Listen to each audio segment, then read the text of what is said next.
চূড়ান্ত সুপারিশপ্রাপ্ত হওয়ার পরেও কেন আমরা যোগদান করতে পারতেছি না? আমরা সর্বদা আদালতের উপরে শ্রদ্ধাশীল। আমরা নেক্সট হিয়ারিং পর্যন্ত কোনো আন্দোলন বা কোনো ধরনের সংগ্রাম রাখবো না। আমরা ওই পর্যন্ত অপেক্ষা করব। আমরা মামলা করিনি, আমরা আপিল করেছি।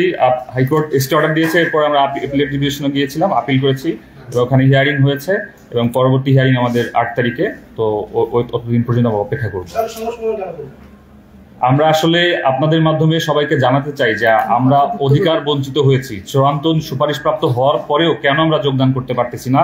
এর আগেও আমাদের জয়েনিং এর একটা ডেট পড়েছিল, এই আদালতের এই সমস্যার কারণে আমাদের ওইটা হয়নি। তো এখন আমরা শুধু আপনাদের মাধ্যমে সবাইকে এবং যথাযথ কর্তৃপক্ষকে জানাতে চাই যে আমাদের জন্য যোগদানটা দ্রুত সম্পন্ন করে।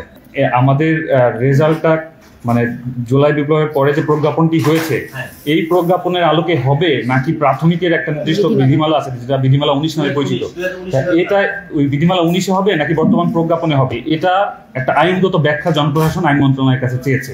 ওই ব্যাখ্যাটাই আইন মন্ত্রণালয় দিয়েছে। আসলে ওই অনুযায়ী আর কি আমাদের রেজাল্টটা হয়েছে।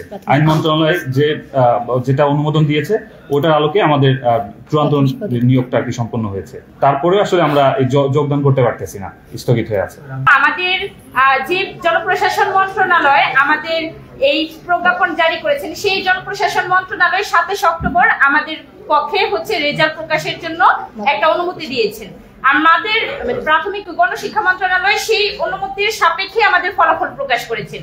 তারপরও আমাদের এই নিয়োগ কার্যক্রমটা স্থগিত রেখেছেন। এটা তো আমাদের জন্য আমরা তো এটাতে বৈষম্যের শিকার হচ্ছে এবং সামাজিক ভাবে মানসিক ভাবে খুবই বিপর্যস্ত এই সকল কিছু নিয়ে।